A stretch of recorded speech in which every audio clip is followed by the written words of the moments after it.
Citoyens du monde libre, nous sommes Anonymous. Depuis quelque temps, le Front National est en nette progression dans l'intention de vote d'une partie de la classe ouvrière française. La poussée vers ce choix politique n'est pas que présente en France.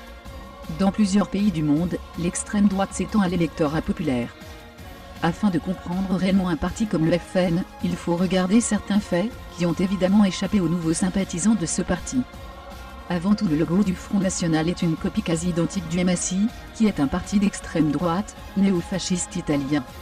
Ensuite, des affiches du FN ont été calquées sur certaines affiches de propagande nazie. Ces deux exemples commencent à cerner les vraies convictions qui représentent la réalité du Front National. Ce parti qui prétend défendre le peuple, est en réalité l'héritier des pires valeurs intellectuelles du siècle dernier. Ces idéaux sont compatibles avec la haine de l'étranger, le mépris vis-à-vis de certaines religions, ou encore le dégoût envers le choix de l'orientation sexuelle de certains citoyens. Tous les hommes et toutes les femmes de cette terre ont le droit à la liberté et au respect de leurs choix et de leurs origines. Durant la guerre colonialiste française d'Algérie, l'ancien leader du FN a torturé et sûrement tué un nombre indéfini d'Algériens. Certes, ce n'est pas le seul soldat à avoir commis des actes de barbarie, mais il est relativement rare qu'un ancien tortionnaire dirige pendant un certain temps un parti politique. Il a été également condamné une multitude de fois pour injures à caractère racial ou encore antisémite. Quand il était au pouvoir de son parti, il a toujours défendu ouvertement une politique de haine. Aujourd'hui, c'est sa fille qui a récupéré sa couronne. Le FN n'a pas changé, les idéaux de ce parti restent les mêmes. Ce parti a toujours attiré les jeunes violents d'extrême droite, comme les skinheads, ou encore, des groupes identitaires. La nouvelle chef du FN s'en va heureuse, encore une fois ce sentiment a été exposé publiquement. Madame Le Pen, il est tout à fait normal que ces groupes se rattachent à vous puisque vous partagez la même haine de l'étranger.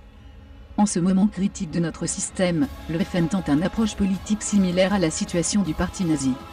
La montée du nazisme était due à la conjonction de deux crises, l'une politique et l'autre économique. Or aujourd'hui nous sommes dans une situation similaire. D'un côté la crise économique du système capitaliste, de l'autre une crise politique majeure où personne ne se sent vraiment représenté par les personnalités politiques. Comme tout le monde devrait le savoir, le parti nazi a remporté les élections démocratiquement, et le peuple allemand de l'époque a donné le titre de chancelier à Adolf Hitler. Nous avons bien vu qu'elle était devenue après l'Allemagne, une terre de dictature, de totalitarisme, d'absence de liberté, de haine de l'étranger. Le parti nazi a également construit et utilisé des camps de concentration et d'extermination afin de procéder au génocide de plusieurs peuples.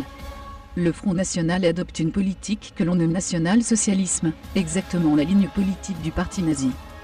Après avoir copié et imité la propagande et la politique nazie, à quoi pouvons-nous nous attendre si le Front National parvenait à usurper la plus haute fonction de l'État ? Le national-socialisme a déjà séduit dans le passé, et maintenant nous n'avons plus que nos yeux pour pleurer les milliers de victimes qu'il a commis. L'extrême droite est un danger pour les peuples.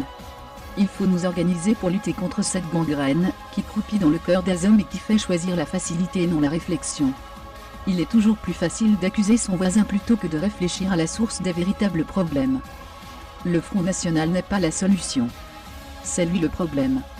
Citoyens, citoyennes, il est de notre devoir, en tant qu'être humain, de mettre fin aux idées haineuses du Front National. Nous sommes Anonymous. Nous sommes Légion. Nous ne pardonnons pas. Nous n'oublions pas. Redoutez-nous.